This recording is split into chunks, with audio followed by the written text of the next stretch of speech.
new too. All right, well, welcome, ladies. Let's give it a start, and maybe some more people will join in. We're hoping they will. This is about riders' aids, balance, and alignment. And why are we talking about that? Because we're talking about it because of progressing into collection and talking about the fact that we really need to consider our own equitation. And when we think about the training wheel, of course, which is up here behind me, it's the rider that connects all these spokes, and we're the trainer rider that's responsible for getting the job done. So all of a sudden, good old fashioned, what we used to call equitation, comes back into fashion and it becomes important. Oh, there we go. One more time, we're gonna, whoops, sorry, that was 2 clicks. See if it'll go back one. We're gonna run through the requirements, level 2 through level 5, just to keep thinking about the fact that there are now 2 parts of something here. In level 2 through 5, the tests actually say on the front of them that the horse must be reliably and lightly on the bit, and this is in WD. And they must exhibit continuous impulsion with enough balance to produce the engagement for the level that you're competing. And they're going to show some uphill balance, some self-carriage, and collection, which is a byproduct. Collection is a byproduct of on the bit, impulsion, bend, straightness. And that's a byproduct of all of these other spokes. And they have to exhibit straightness and bend. Okay, so you could be at level 2 and be producing these, but here's the next part. Now, in these levels are now what we call skill movements. And that isn't just a 10-meter circle or a center line, but now is shoulder in, half pass, renvers, haunches in. These are movements that themselves, the movement itself has a requirement. And an example is shoulder in, which is required to be 3 tracks with lateral pole flexion, slight bend, approximately 30 degrees. So here's the 2 parts together. If you're in level 2 through 5 and you have your horse on the bit, uphill, engaged, and they ask you to do a skill movement like shoulder in, and you're doing great. The horse looks like an 8 when you're going straight, but they ask you to do shoulder in and you don't get the 3 tracks. You get a 4. And we have to keep talking about this because now at this level, this is where we're running afoul of this in level 2 through 5. And we're finally coming to the conclusion that it's us because we're the ones holding the wheels on the bus. It's the rider that is the circle that holds the spokes together. So you could also be, and this happens a lot, you could be in the 3 tracks and it's technically a shoulder in, but how about if you're in level 2 and your horse is all strung out and on the forehand and not very forward, so it looks like a very attractive beginner's intro horse. That's also 4 because it isn't reliably on the bit, uphill, engaged. And so now in these levels, level 2 through 5, all of these requirements are here. And for each movement, you can conceivably have both of these concerns. And without meeting some of these expectations, you can have a 4. I put the final remarks up again. They're the same, whether it's introductory or level 2 through 5. And the only reason I had this one was just that it was huge. So it was much easier for us to read. But under rider, well-balanced elastic seat, demonstrating vertical centered alignment with light independent contact from the hand or hands. And then effect, correct and effect use of the aids evidenced by the horse's responsiveness, steady elastic connection. Now, we're on an introductory test and it says right there you need to have connection. Interesting. Cultivating athletic expression, accuracy, precise placement of the figures and transitions, the effectiveness of the rider's aids, which determines the accurate fulfillment of the required movements of the task. So we have these two right here. And then the interesting thing about it is that the harmony is affected by the rider because it says that the horse must accept the aids and the influence of the rider with attention and relaxation, confidence, and I think of this as cheerful willingness. That's how I think of it. But so here again, rider influence here. So when we get to talking about these things, we've got these two marks and then harmony. And impulsion, I always say to riders, which I kind of tease them sometimes when I'm teaching them, and we have a few little cute slang terms that we use, but put the pedal to the metal. Good old fashioned 1970s phrase, but impulsion is the energy to go forward and to cover ground with athleticism. And down here, we were talking about athletic uh, expression. And it's this impulsion, this power that we need to go forward. And that's the rider. If you don't use your legs, if your hands or tight thighs or a tight seat restrict the horse from going forward for whatever reason, maybe you're tense emotionally, or maybe you just are not an active rider asking the horse to cover ground, then you're responsible for this too. So the only thing here that's kind of primarily God given, or the horse's breeding pretty much, is the quality of his gaits, his freedom and his regularity. Regularity being, is he lame? Because that would be irregular. Is he absolutely even in his gaits? And is his rhythm correct?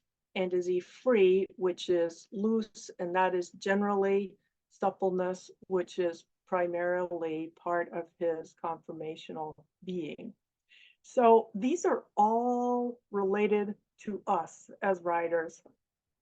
The center line seems like it's pretty straightforward, but I judge a good deal of the equitation that I'm looking at when I make some of those remarks at the beginning. Rider alignment, I check out on the center line the minute they come in.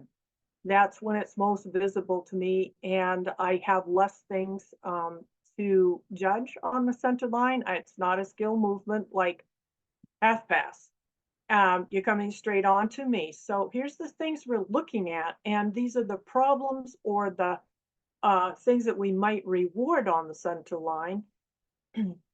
We're looking to see if these shoulders look level. We're looking to see if the rider keeps their chest in line with their horse, or if one shoulder or the other is more forward. We're looking to see if the stirrups look level or the saddle has shifted. A collapse over the rib cage, which neither of these riders has, but what it looks like is a shoulder low. So let's say that a rider comes in and a shoulder is low. The side that the shoulder is low on and slumped, that's the side the collapse is. When there is a collapse over the rib cage, 90% of the time, if you can see it, if you can see the belt buckles, or if they have a jacket that has buttons on it, anything, lines are amazingly helpful to judges and really bad for riders' equitation marks.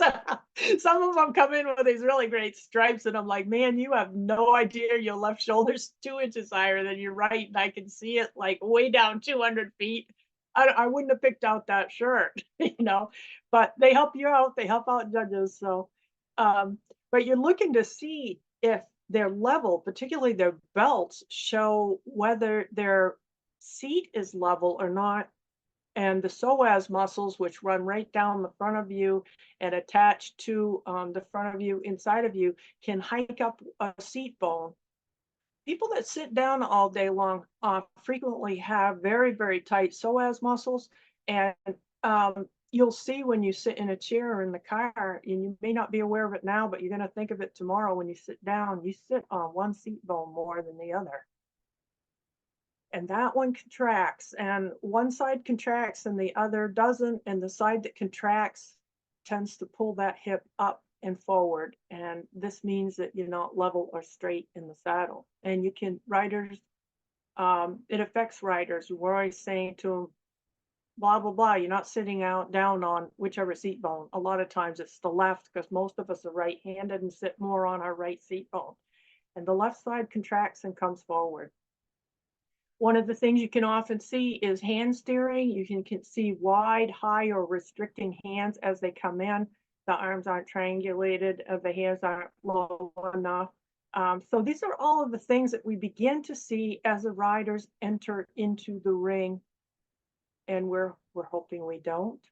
But these are some of the equitational things that we see, and we're looking for riders to improve.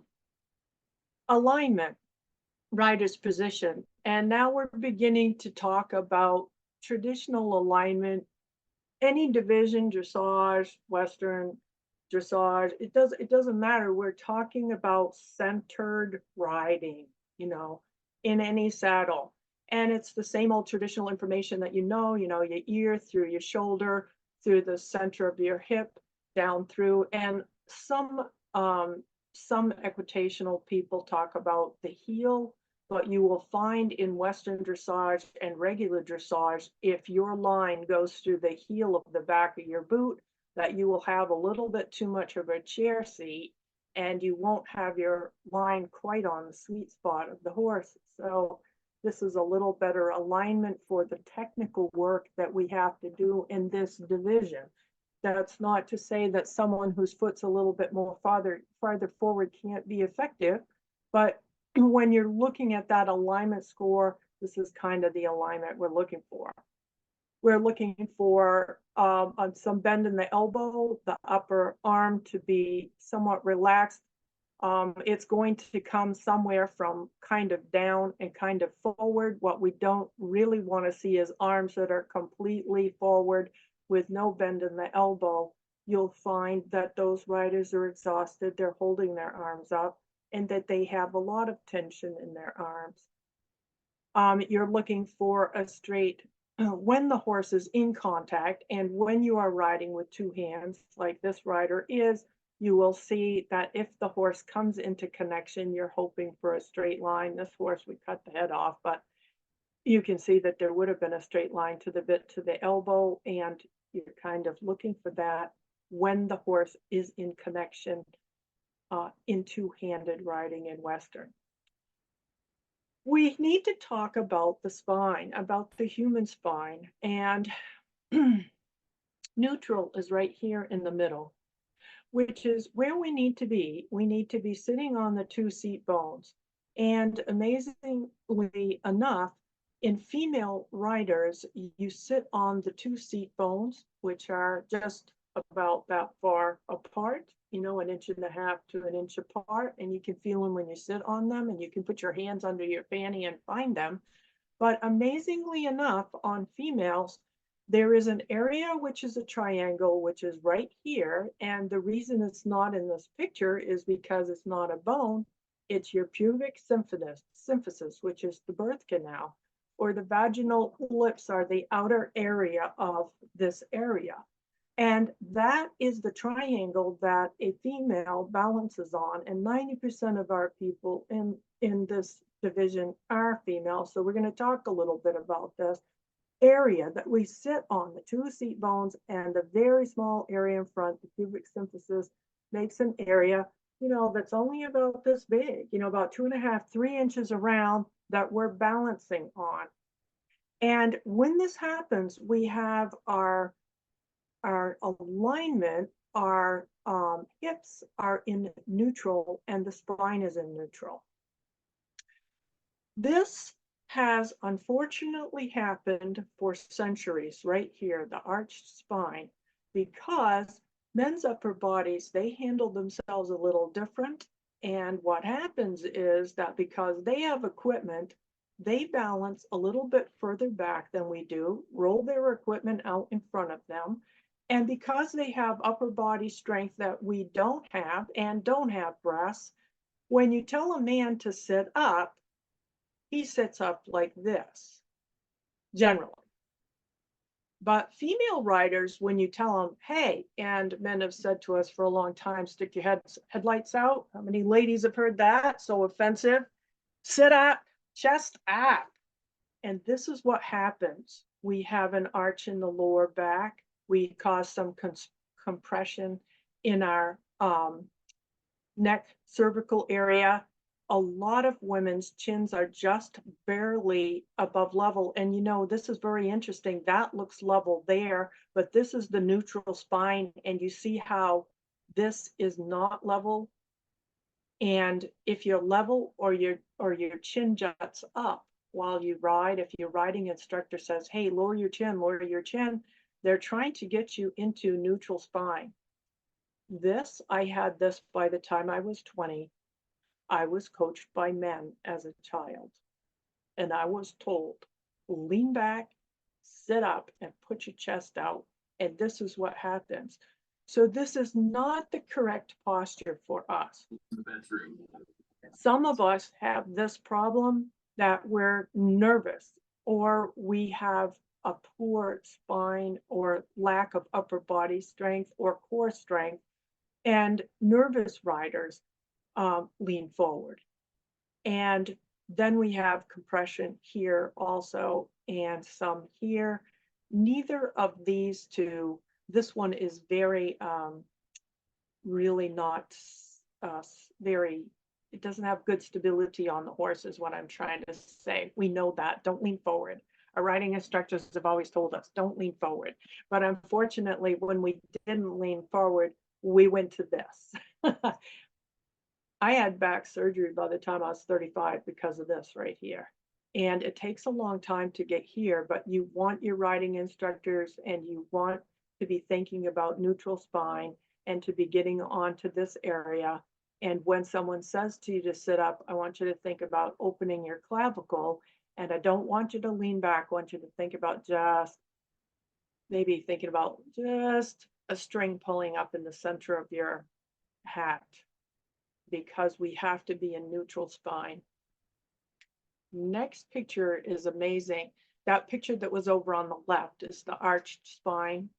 And the reason we put this against a line for you to see was this arched spine occurs in females, tremendous amount of occurrence of riding in every single division, Western dressage, saddle seat, everywhere. I see this everywhere. And what happens is, because we've been told to lean back, so we tipped this photograph to show you that when you have an arch in your back and your chin's just a little above the correct neutral for yourself, and then you're told lean back or get on the back of your seat bones, this is what happens to you and the position you are in. And people even say to you, behind the vertical or too much arch in the back. One of my students this week, Kristen Kill, was talking to me about, she realized that last year, before she had been coached by me quite a little bit, that she was feeling as though she knew she was in this position, or she recognized it once I began coaching her. But the way that she felt it was that she felt like her seat bones went the wrong way. They were backwards against the horse. I thought that was a tremendously cool way of explaining it to someone else, what she thought she was feeling. And you feel like your seat bone is unable to follow correctly. One of our biggest problems in Western dressage can be getting our leg onto the sweet spot of the horse and getting out of chair seat. There are a number of reasons why you can have chair seat. Oh boy, now I'm going to say something which is a little controversial, but it is absolutely the truth. And I think it's the elephant in the room, and maybe we really better talk about it. It says in Western dressage that we shall ride in a standard American stock saddle. And stock saddles, which are Western saddles, were originally designed for cattle work. And these saddles need to be large, heavy. They need to be situated so that you can sit way back in them, you can lean way back in them, and you can be way over the back of the saddle. Why? Because if you rope a cow off the horn, that's why there's a back cinch to keep this saddle from coming up. What you're supposed to do is lean back on the back of the saddle. When you slide a horse in reining, you put your feet way out in front of you and you lean back on the saddle. That's what you're supposed to do. So Western saddles were designed for stock work, and they assumed maybe you were going to have to rope a calf and possibly rope something off the saddle and maybe drag something. This is a working saddle.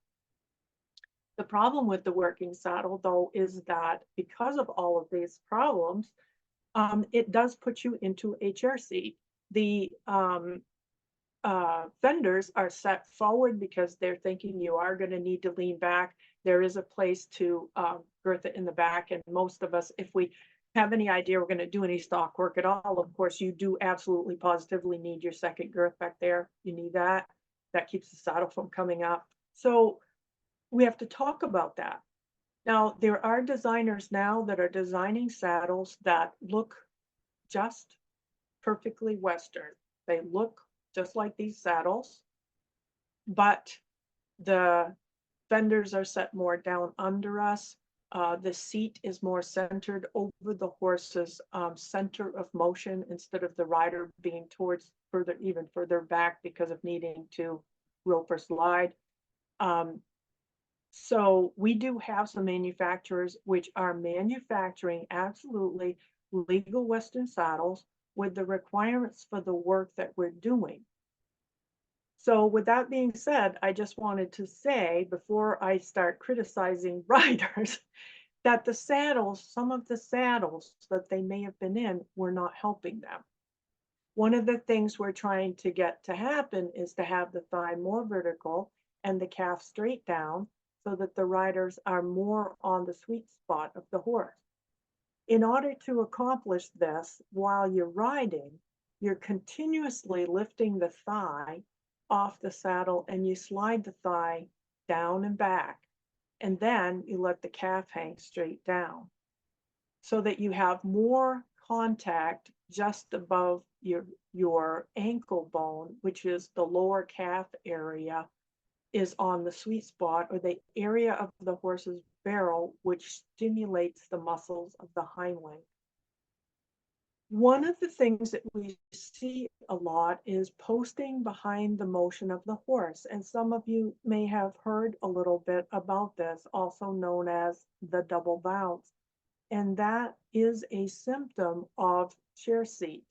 And it's a symptom of, when your leg isn't down under you and you try to post, then you go up, but your leg's in front of you, so you go up and down. And what happens is the emphasis of the posting is that the rider goes up pretty quick, but they come down faster than they're up, and they land hard because they have no support under them to land lightly. The exercises that correct the chair seat are the butterfly and the scissors. And those are exercises that you kick your feet out of the stirrups and you manipulate your legs, and they can be done every day. The next slide, which I'm going to kind of pass over because I don't want to get stuck in it while we're having technical difficulties, but for anyone that wants to look at this afterwards, there's a little 6-minute video that you can go and review the exercises of the chair seat, and it shows you how to do them, and it has a woman doing them perfectly, and you can see them really closely, and they talk about what they do for you. So it's a really good little exercise video to help correct the chair seat. Let's see, and it's right there, and I'm just gonna, there we go, I just passed by it because I get stuck in that. I can't get out. I found that out this afternoon. One of the things that we want to keep reiterating is that it's wonderful to have perfect equitation when you're sitting still. And you're at the halt and everything looks good. But the tricky part is to maintain your level balance while you're doing these complicated maneuvers in level 2 through 5. This was kind of a cool picture of Tamara Steinbrecher from Georgia. in that when I decided, hey, I'm looking for a picture I can put a cross through, I was like, wow, look at that one.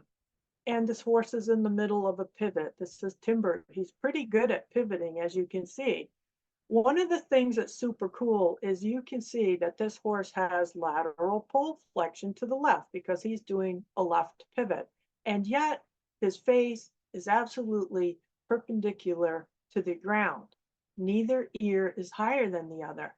That's amazing. And here she is. She has turned her head and her shoulders, and look at her head and his head. Wow, super cool in the same alignment. Her core is coming around, her feet are level. Uh, the other thing is look how close her legs are around this horse, right down to her ankles, which is wonderful positioning for equitation for Western dressage work because you need those legs on.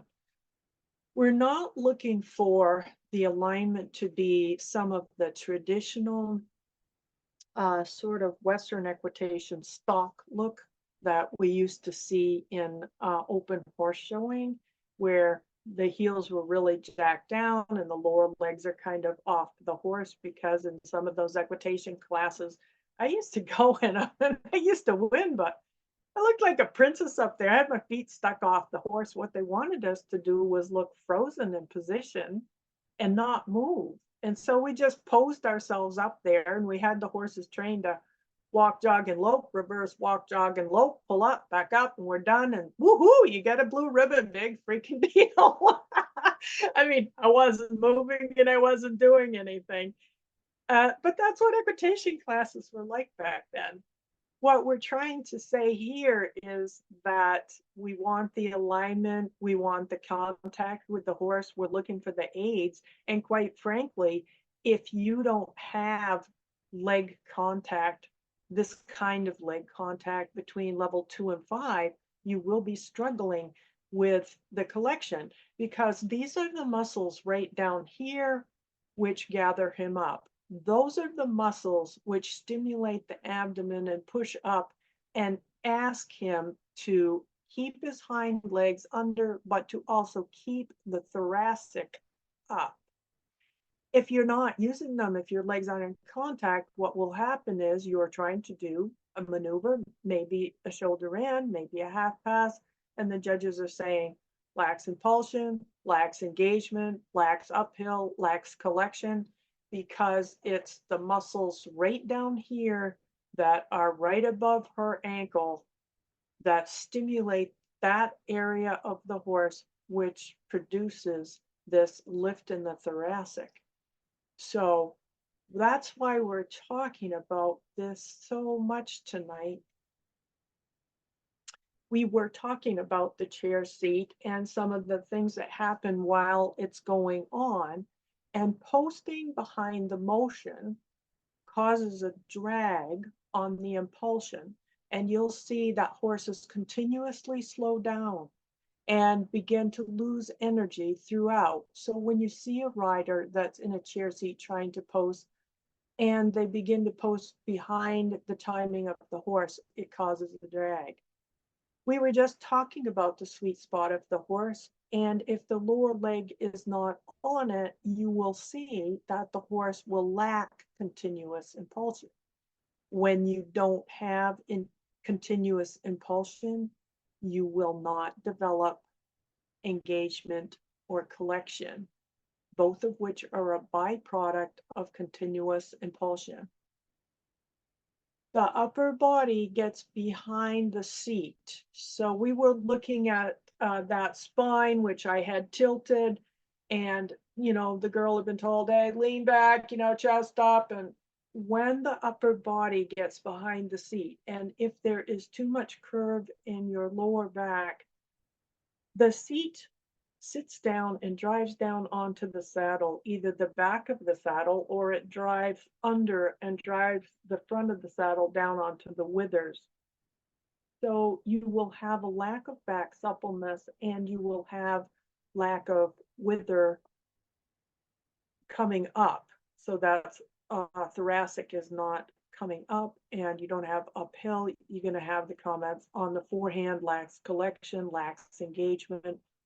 These are all interrelated and the words almost the same. We were talking about this in the judges' jargon a couple of weeks ago in the call for Georgia. So when you're in the chair seat, a lot of times you will lose balance, and in circles and movements, the rider may be losing balance as well as losing impulsion. And you may have a tendency to sit too far back on the seat bones or too far back in the saddle. And the hollow of the lower back, a little bit too much of a hollow in the lower back, prevents you from being in the neutral spine and the pelvis being in neutral. When the pelvis is not in neutral, it's difficult to follow the motion of the horse. And this is where in level 2 through 5 that we're required to sit the jog. And now the jog is required. Collected jog is not slow. That's a misunderstanding sometimes for people. Collected jog is that the horse has tremendous engagement, which means it has thrust against the ground. And now the jog has more suspension because instead of traveling forward, it travels up and down because collection has spring and it has power. And so that, people say to me, well, I don't understand why the books all say that collected jog is easier to sit to. It is because the horse's back is supple and because it has swing. And so now the horse is no longer stiff and it's not jarring against the ground. That's why it's easier to sit to. But it doesn't mean that there's less motion. It means that the motion is easier to follow. And it means that your seat will have to be in neutral in order to follow it. You also need to have the ball of the foot centered onto the stirrup. And this rider, this is the one thing this rider really does have going for her, is that when you look down at your shoes, so I hope y'all take a look down at your shoes tonight or your boots, there's two lines right at the end of your toe on your boot or your shoe, like just at the end of your big toe. There's one preliminary line in your shoe, which is like a horse's breakover, the very last part of when you walk onto your toe and bend everything. But there's a second really big crease, which should be right across the ball of your foot. And that on the boots is where you want to have the very center of your stirrup wants to be centered on that crease. The ball of your foot wants to be in the center of the stirrup, and that supports your foot the most. If your foot isn't far enough in the stirrup, then you're on your toes. And once again, you have less support. And what you find is if you're on your toes, trying to hold your stirrups on your toes, you're using your toes to press down against the stirrup. So right now, if you curl your toes a little bit or you try to push your toes against the bottom of your shoe, you're going to go, oh, that goes way up my calf. Like I can feel when I push down with my toes against the front of my shoe, the bottom of my shoe, I can feel that up my calf muscles. That interferes with you giving the aids to the horse. And if you have your weight on the ball of your foot, the whole of your leg, all the way up through your knee and all the way up your thigh can be used without tension. And you need to be able to do that for all this complicated moves that we're onto.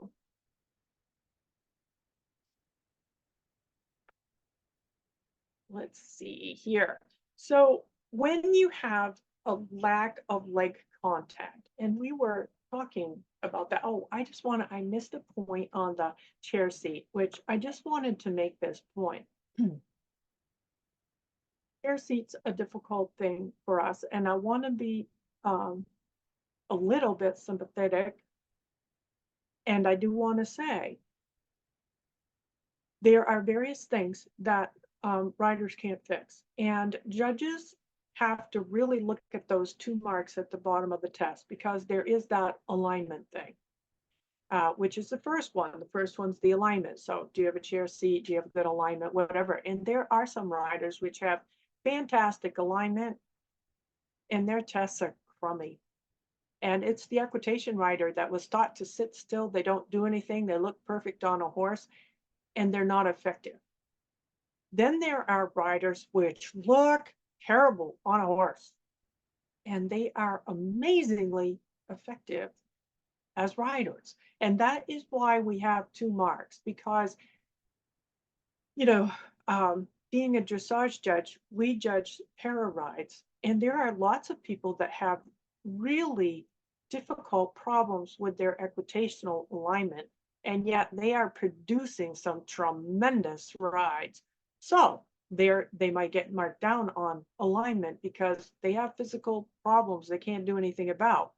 When you come in the ring, I don't know that you've had 4 knee surgeries or you have a fused ankle, or and people have stuff. They have real stuff. They have, one leg's longer than the other, or there's people like me that have back surgery. They've had back surgery, and I have permanent damage on the left side. And I use my left leg double to what I use my right in order to make horses even. Went for physical therapy for a long time to figure that out, and I'm capable of doing it. But if a judge sees me using my left leg double what I use my right, I'm sure they're sitting there going, They probably don't notice because I can pretty much cover it up. But if they were clever enough to see it, it'd be like, what's she doing that for? Well, because I have nerve damage on that side. I don't feel, it doesn't feel the same. And my brain has to tell my left leg twice to do what it only has to tell my right leg once to do. And you can figure this all out, and riders do. So we have some phenomenal riders that have difficulty. They have a chair seat. They might have a locked knee. They might have their stirrups too long because one of their knees is not very functional and they can't bend it. But they still ride, and they ride around these problems and they get the job done. So if you have one of these problems, you try to fix it. But if you medically, you can't, you just cannot fix it, then what you do is you learn to work with it and find a trainer that can help you learn to work with it, and study up on what you can do to make your horse as balanced as possible. And what you'll find is that judges are pretty, they're not too hard on you if the score that they really, really look at is how effective were you? Did you get the job done? Was your test all full of 7, 7, 5, and 8? Well, if it was, then your effectiveness mark has got to match that, because those two marks are very related. And they might only take you down, like your arms might be great, but you have a chair seat.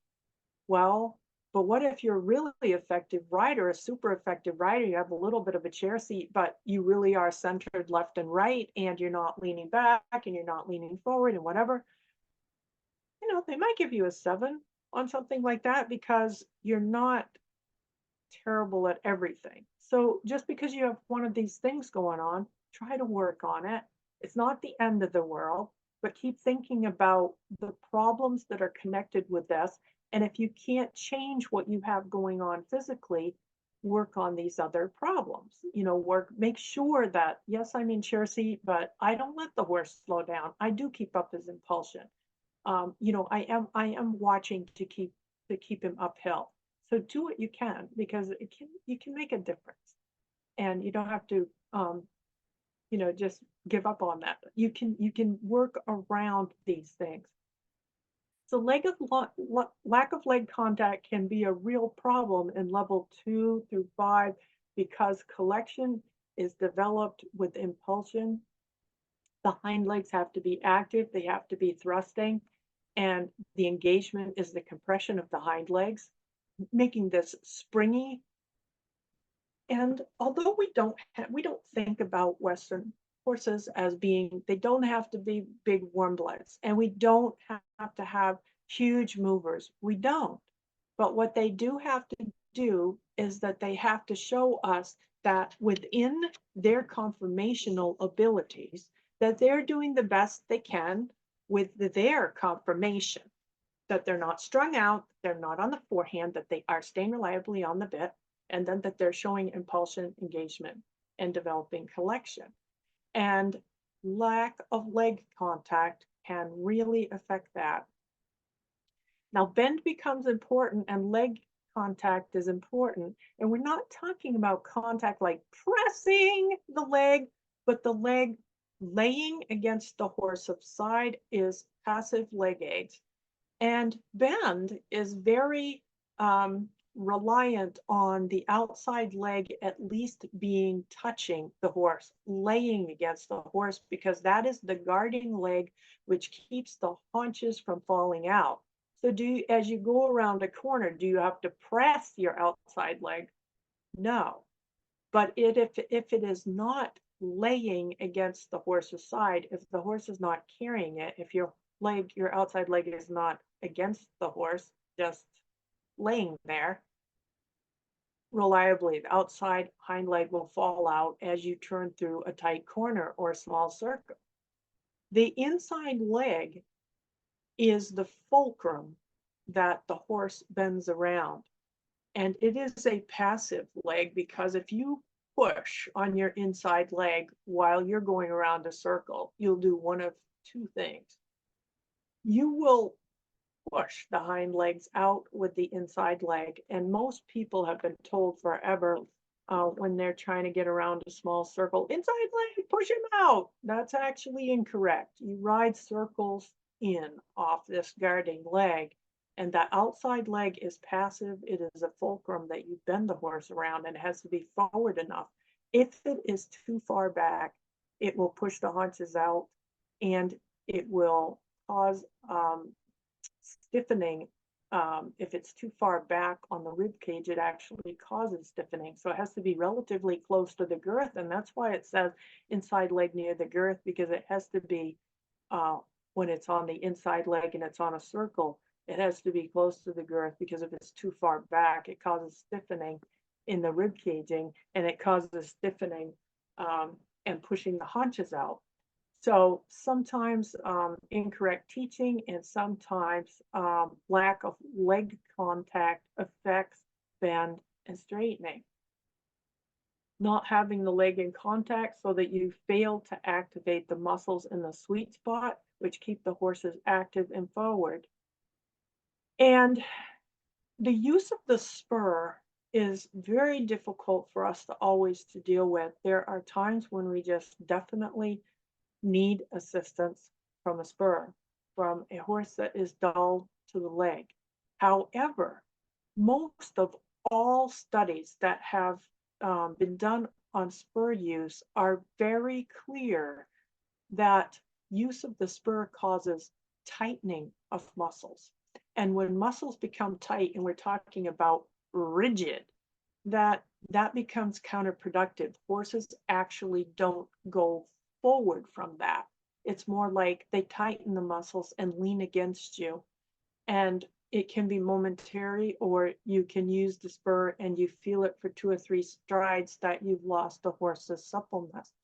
So using a spur becomes, you have to be really careful about how you use it, where you use it, and even the type of spur that works best on your horse, because sometimes it would be better to just lay it on him or just barely press it. So when you don't have your leg in the sweet spot, or your leg can't touch the side of the horse for some reason or other, and then you're relying on a spur because you need an extra inch, 2 inches to get to the horse's side for whatever reason that is, now you're relying on spur use, which you have a different muscle response from the spur, and you may not be getting the response from the horse that you want, like the supple, relaxed, loosely going forward. Because, riders that maybe are, their legs don't wrap around the horse, so their legs are too far out. So then they put on a long spur so that they can get at the horse with the spur, because their leg isn't wrapping around the barrel of the horse. Then you begin to rely on the spur all the time for all of the driving aids to ask the horse to go forward.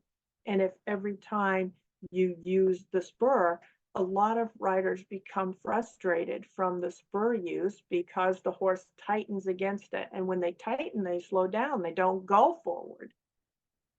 So then they're like, a lot of riding instructors will say to them, you know, you got to take those spurs off. You're going to get, if you have to get this horse active and engaged and forward and in more impulsion, you need to take the spurs off for a while and get him going from your natural leg. And then we'll just use the spur very occasionally, and we're going to relearn how to use the spur so that the horse doesn't react negatively to it. So it can be counterproductive, not always.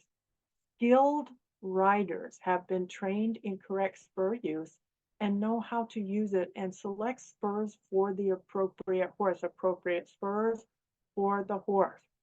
And you'll find that spur use can be effective, but in the wrong hands, it can be counterproductive.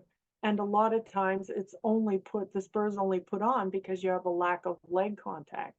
If you can get the leg contact correct and it's working, you don't need this. A lot of horses don't need the spur. So the saddle placement on the horse becomes very essential. And the interesting thing about this is on a horse is that right here is right under here is her scapula. And then the muscles behind the scapula is the area which has to be free for the horse to really move forward well. So saddles that are tight and that are pushing on this are a problem. And interestingly enough, just about right back here over this area is the horse's center of gravity, but the horse's center of motion is here. And it's the center of motion that we have to sit over, not the horse's center of gravity. Most saddle fitters fit the saddles and shim them and tighten them, and particularly I'm real familiar with the padding that we do with dressage saddles. But even Western saddles, they keep saying to you, you know, hey, buy a really thick pad and put it under here, and you got to get it really tight right here, right over the shoulders and withers for the saddle stability. That actually impedes motion of the horse, and if you get this area too tight, you don't have backswing. This red line is here because this is where my leg would fall if I was sitting in the saddle, which is great. And then the yellow line is where the sweet spot is on this horse. This is the abdominal area that the leg has to contact in order for me to stimulate forward motion. Sorry, it's not the same saddle, but anyway, I just happen to have these pictures. But here it is with the rider in place, and you're seeing, okay, this is the sweet spot, and that's this rider's ankle and lower leg, lower calf. And look how far down it is, not your upper calf, but your lower calf. Doing a good job with the foot fairly well into the stirrup on the ball of the foot. I just put that, that girth is so black, I didn't think you could see it, but it points out how far back the sweet spot is on a horse past the girth.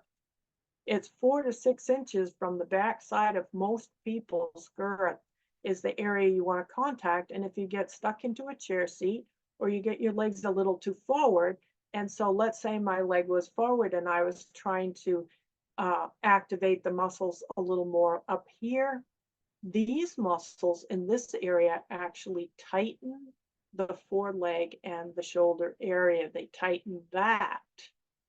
And so that means the legs start tightening and the horse reaches less forward. So tack placement tack placement and tack itself can affect riders. Even crazy things like the back of the saddle's downhill, so the rider is tipping backwards. The front of the saddle's downhill, so the rider's riding onto that. Those things are much harder for judges to see, but I won't say that we can't see them. We do see them sometimes. But why are we mentioning them tonight? They affect all of us. And so when you're working on your equitation, beginning to explore how your tack fits, is it level? Are you sitting over the horse's center of motion? Uh, can can you get these are two different saddles, but this saddle drove me crazy. This um, After 2 years of having a broom handle in here, these fenders were so stiff. Even then, that stirrup wasn't turned enough on my foot. And it was, and they also, because you can't, you want to saddle, this saddle allows you to pull the fenders back under you. There's a bar that you can slide the fenders around for the rider, but most stock saddles don't. And so I would get in this one and I would drag my leg back. I think you can see me dragging my leg back to keep myself in position. And the whole time you ride, you're exhausted with dragging your leg back so that you can keep your leg on the sweet spot of the horse. If you can find saddles that allow that, like this one is just set up there and it's hanging right straight down, right where my leg would need to be, you're looking for this kind of balance within the saddles that you're working with.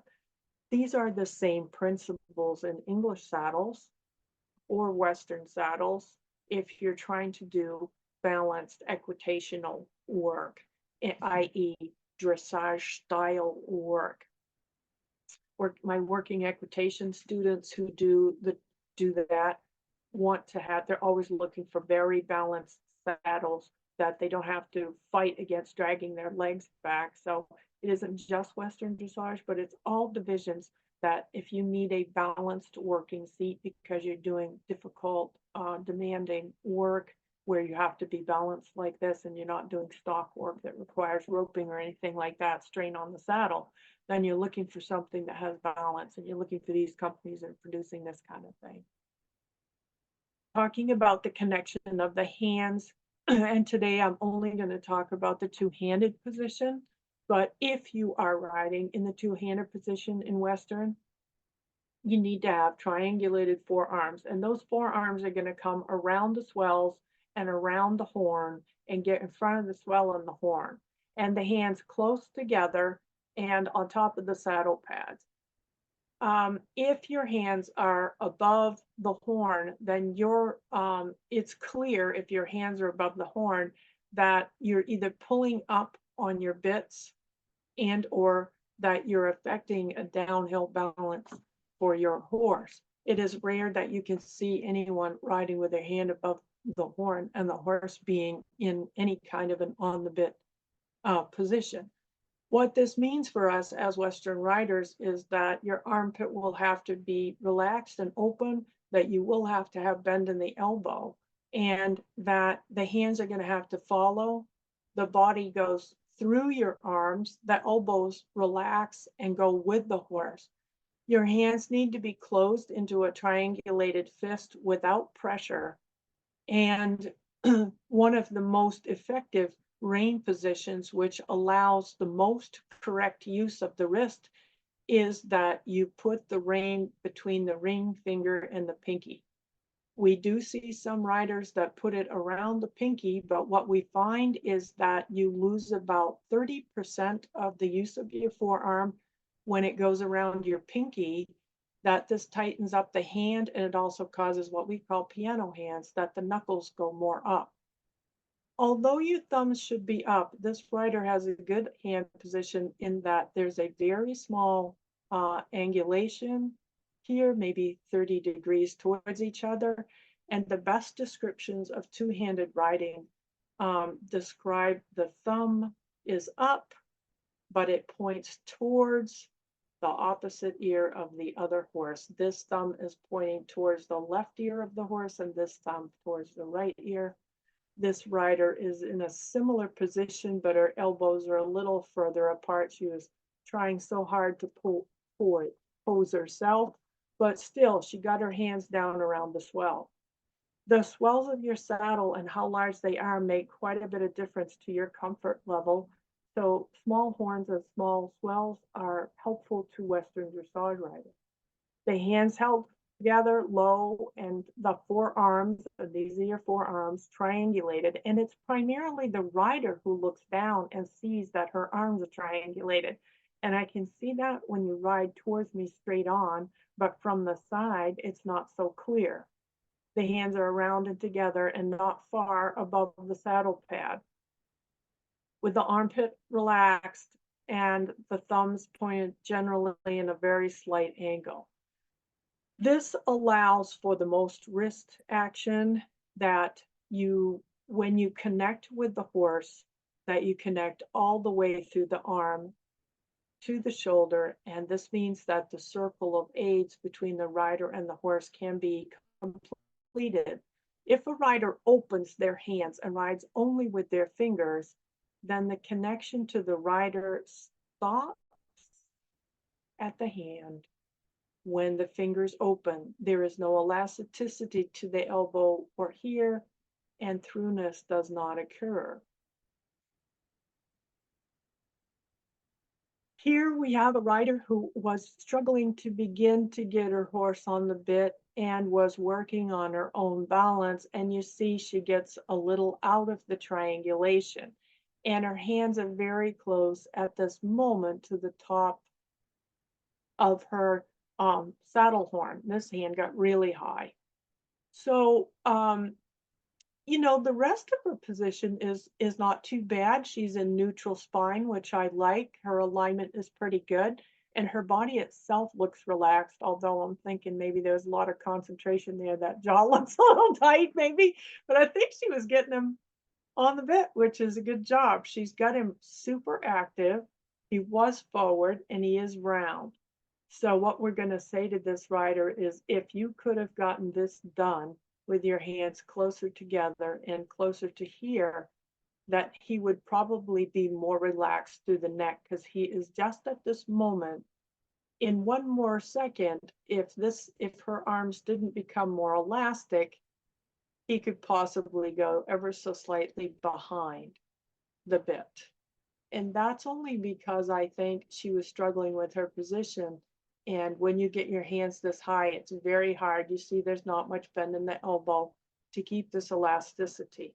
Learning to get to this position and maintaining elasticity is something that we struggle with every rider, every day, all day long. So wide hands always means, always, that there's some bracing in the connection. And we often see riders, this rider is actually trying to get her horse on the bit, and she's trying to use correct half halts. But we do see riders really cheat a lot, and they put their hands down and wide in what's called the side rein position.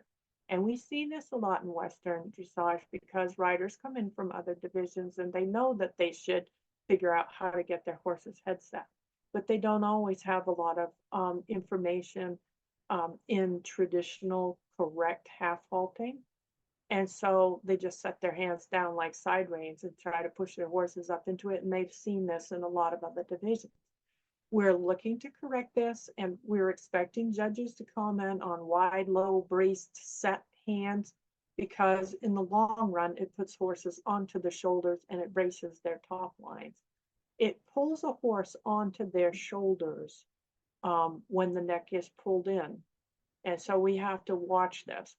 High hands and high arms usually ends up, if your hands are above the saddle pad and above the swell, you generally end up hand steering a lot rather than using your eyes, your head, and your body to get the steering done.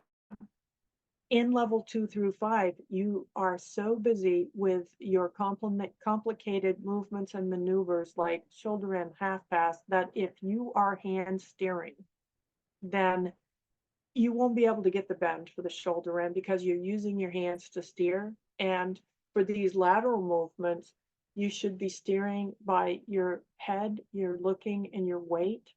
And the horse, you're using your hands to produce the bend and to maintain the horse's profile or his connection or his frame, whatever you want to call this, to his whole balance is balanced together, and you won't be able to hand steer.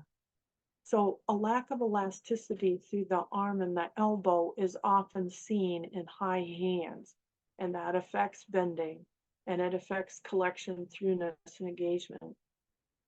So all of these things, when we get out of the triangulated forearm position, is a problem for us as riders. Again, going back to these requirements because we're just talking and talking and talking about the fact that if you're in level 2 through 5, your horse has to be reliably in connection on the bit, and it has to have impulsion, and that means track up. If somebody's afraid to say that, we need to go there in the jog. We need to talk about that. Lope, collected lope, is not slow. It has phenomenal power. Why? Because we're going to be doing flying changes. And if that horse isn't jumping in the lope, he will not do flying changes. So all of these things, and then we must get the job done. So if you're off the bit, you don't have impulsion, you'll get a 4. If you are on the bit, everything's going along, but you can't get the bend, you can't manage the movement, you're going to get a 4 because something is insufficient here. So once again, we're looking at the training wheel, and it is read from, this is 12 noon, the rider, the first spoke. You always read the training wheel clockwise. Rhythm, relaxation, do not ruin the gaits. Suppleness, elasticity, freedom, and relaxation. Is the horse relaxed enough to pay attention? Do they trust you? Are their muscles tight? Has something gone wrong with their elasticity, natural elasticity, and freedom? Then you're not jamming them up as a rider. Then you begin to ride some half halts. You try to get your arms in this triangulation. So now we're trying to get your arms in the triangulation, get you out of the chair seat, get your legs on, and we're checking to see, can you get this horse in some kind of connection with you? And you need enough impulsion to get this connection going. These two spokes have historically been interconnected in every division, and there's always talk between horsemen. Without impulsion, you can't get connection, and without connection, you probably have difficulty keeping impulsion. These two are very intertwined. And until you get through, first level, you're on pretty much these spokes with just a little of this thrown in. When you get to level 2 through 5, now this straightness with advanced bending maneuvers, keeping the horse in balance and beginning to produce uphill balance is happening. And it is a result of all of these spokes being ridden correctly by the rider. And collection is the last spoke, and it is a culmination of these things. And if any one of these things is missing, the horse is too tense to pay attention, or it's jammed up. How about I'm using the spur so much that its back and its abdomen is tight? It's unsteady in the bridle. I changed the bits, its mouth is open, and my hand is too tight. I don't keep my leg on, my leg isn't in contact, so I don't produce continuous impulsion, and my alignment isn't too good, and perhaps I'm not in neutral, so I also pound up and down in the sitting jog, so I don't keep much impulsion. So straightness and bend doesn't happen, and these are not happening, and so collection does not occur. When collection does not occur, and if you have collection, lightness, throughness, and harmony should be part of this, and that's a byproduct of this, of collection. But any of these things can go wrong, and every time anything of this goes wrong, you go right back to the beginning and you go, have I ruined the horse's gaits? Is the walk still 4 beat? Is the cant lope? Is the lope 3 beat? Oh, it's 4 beat. Wow, oh, I don't have a check mark there. And how do you repair that? Impulsion improves the lope. It improves the balance of the lope. So you go back at these spokes and you utilize all of these spokes to get this happening. And it's the rider and the rider's equitation and the riders' aides that are going to get this done. I have lots of riders come to me, and they're amazingly talented riders. But at some point, when they're getting around through here somewhere, they begin to get stuck. And we go right back to their equitation because for some reason or other, their equitation is affecting their ability to make these spokes happen. So it's all interrelated. This is the last of the tests, but it's all circled up and in red because we are hoping and wanting judges to make remarks in these boxes. If you get a judge that does, please don't throw the paper away. And if they don't give you an 8, don't be mad at them. Consider reading what they say, anything, or excuse me, if they don't make a remark, maybe they circled something. Take your paper to another judge or take it to your riding instructor and say, okay, they circled well-balanced elastic seat and I got a 6. I was wishing I could get an 8. And maybe they can help you with that. Because if it says well-balanced elastic seat, that's going to be you weren't in neutral spine. You were not in neutral seat. Your hips were not in neutral. If it says centered alignment, that means left and right, that you have more weight in one leg than the other. I write frequently, rider uses right leg more than left. A lot. The left legs stick way off. I circle independent contact from hands and I write arms need to be more triangulated with elastic connection and bend in elbows. I need a rubber stamp for that. So here's the other part, the correct and effect aids. Hopefully they circle something here, but they might circle accuracy. They might make a comment. One of the things that I write at the lower levels is, posting behind motion of horse, chair seat affecting balance today, something like that. And what we're really saying is that the riding affects the performance. And so we're beginning to try to figure out if the judges make any remarks to us at all, can we decipher those and how to decipher them and get help rather than just throw the paper in the trash and go, she doesn't like me. Is it terrible to admit that I don't suppose people even know that we don't read the program while we're judging? My scribe is in charge of who's coming in. She's the one reading what the horse's name and person's name is, horse's name and number. And she's in charge of that. I don't even know their name, their number. I might look up and recognize somebody. 99.999% of the time, you need to be anonymous. You are, and I don't read the program. I don't read it before I judge, and I don't read it after. And I mostly don't know anybody's name. So when you come in, whatever I wrote on the bottom, I was sincerely trying to help you. I have no idea who you are, and it's not personal, and I don't know your name. And unless you're rude to a judge, then they don't remember you. They're not going to remember you. So don't worry about, oh my gosh, I went in and, my horse shied at the flower pot or what. It's okay. Everybody's horse has, and most judges have ridden and their horses have jumped out of the ring and, we've all shied at the flower pots. So please, please, please don't take it personally. We're trying to help. And we only have a minute to write a couple of things. And mostly they tell us to write bullets. We don't even write full sentences. So please, please, please don't take it the wrong way. We're desperately trying to help you. And we want you to do better because we really like to give big scores. And I'm sitting there going, come on, get square. Come on, put your left leg on his left hind legs back. My brain is going like this while you're coming down the center line. Oh no, she's leaning right. He's listing right. Oh no, put your leg on. Like, all judges' brains work like that. They're rooting for you.